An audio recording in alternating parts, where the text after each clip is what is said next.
Hello everyone, this is Otaku here on Taco Approved, and this is another segment of Under the Box. This time we take a peek at the Xbox 360 hardware problems. Yes, there's a lot. Yes, the, it's a good console, but it's not that reliable. Now, before I start this, I know that there's going to be some viewers out there claiming that, oh, I still have my launch 360. Oh, I still have my 360, like, it's going on for about a year. That's good. Your consoles have obviously worked, but a lot of other people's consoles out there have failed. Like, I am a Red Ring of Death victim. I've had other shit happen. The reason why I want to talk about this is because the Xbox 360 released a year ahead out of any other next-gen console, giving it a head start with the games out there. Now, it was a very, very bold decision, which I wished Microsoft could have waited the year and released side by side with the other consoles. The re now it does have a larger library of games than the other console itself, but they have to sacrifice the reliability of the console. Xbox 360 has been plagued with hardware issues since its beginning, with the famous red rings of death. Three red rings on your 360 means a general hardware failure, which means you're basically screwed. Now, people out there have take a look of the Xbox 360 console. Why the hell it's breaking down like a madman?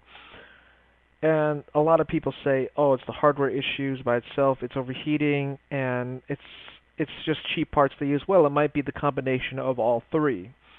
To me, personally, this console has is so it's unreliable. It's just unreliable as hell.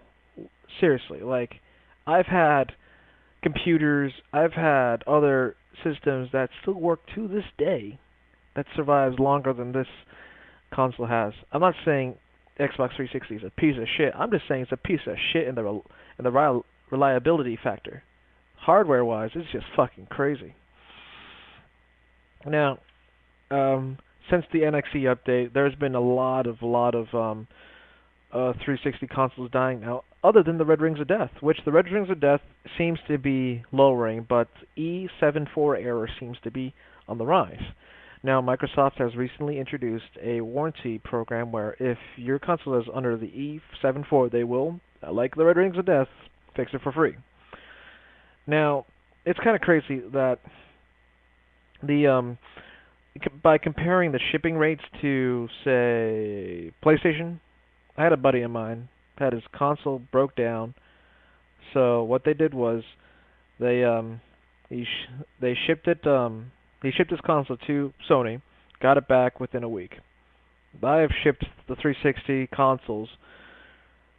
Uh, Fastest was 2 weeks. Longest time was about over a month. So, and it still amazes me that it probably doesn't take that long, but still, if it takes over a week, you can probably say that they're getting a lot of 360s in still. Now, one of the things I hate about Microsoft is the systems that you get back sometimes might not even be your own, but refurbished systems. Now, refurbs are basically they're made to work. Like they're used, but they work. And sometimes, and I don't know who is in fucking charge in the departments of that, but someone's got to fire him or her because seriously, the refurbs of the console are seriously unreliable more than the 360 console itself. I had two refurbs and two of them showed problems. One of them it was running slower than hell. The other one, the DVD tray, sometimes refuses to close. And I literally had to like stop it by putting my hand up in there and be like, you can't go anywhere. Who the fuck is running that department? If I send a console to them to get it fixed, I better get my console back or similar that works perfectly fine. That's I don't want like a refurb that will break down or already shows issues right out of the box. I've had that happen and it fucking sucks. Um, the Comparing it to the other consoles, the Xbox 360 is the most unreliable console out there. The most reliable one is the PlayStation 3. I've left I left the PS3 on for a week, a whole week. It's on. I play games, then I go into like curing cancer mode, and then play games again, and download or switch on, switch off type thing.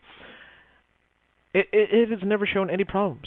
No overheating, nothing. The Xbox 360, if I leave it on for over a day or two, it's gonna start huffing and coughing and be like, "Please turn me off. I'm dying here." So it's seriously, I'm just hoping that yes, Microsoft, there are talks about Microsoft making a new console, and it's true, but I'm saying I want them to make sure they don't repeat the same mistake as last time because they really hurt the reliability area. People, when they're going to go out to buy the new Xbox console, they're going to be like, "Is this going to fucking break down on me again?" It's going to hurt their sales because they know that the last console was unreliable. So what makes this different? So I just wish that Microsoft understands that, hey, you got to when you release something, you better make sure it works and lasts long.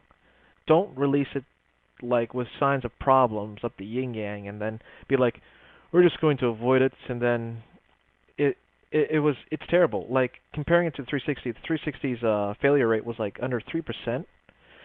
Xbox 360 failure rate, from what I could pick up, was over around 36%, maybe even more. Obviously, it's lower because of the newer hardware, upgraded motherboards that they installed in there with better parts, hopefully. I just want to open it up and literally see what's going on in the damn thing. Now, there are people out there that fixes your Xbox 360. Of course, your warranty is going to break, but hell, they're fixing it. And what I've seen that they've done some good fixes. Like they installed new heat sinks. I've seen one 360 with liquid cooling actually, which is pretty cool. But I am seriously considering of modding my 360 with a case mod because I just want to make it look pretty. And a hardware modding where it has better heatsink, it stays cooler, and hopefully won't, give me the Red Rings of Death or E74 because I've had the Red Rings of Death while playing a game of Uno. Of all games, it had to be Uno. So, for all those new Xbox 360 owners out there, I hope you have warranty on it, or for those considering of buying an Xbox 360, do yourself a favor and just get warranty on it because you do get a year warranty through Microsoft. But after that, it's naked. So, yeah, I got like two consoles here, and I'm just waiting and I'm just hoping the one that gets the Red Rings of Death is the one that doesn't have warranty, so I can get warranty on it. So this is Otaku here on Under the Box with issues of the Xbox 360. Signing out.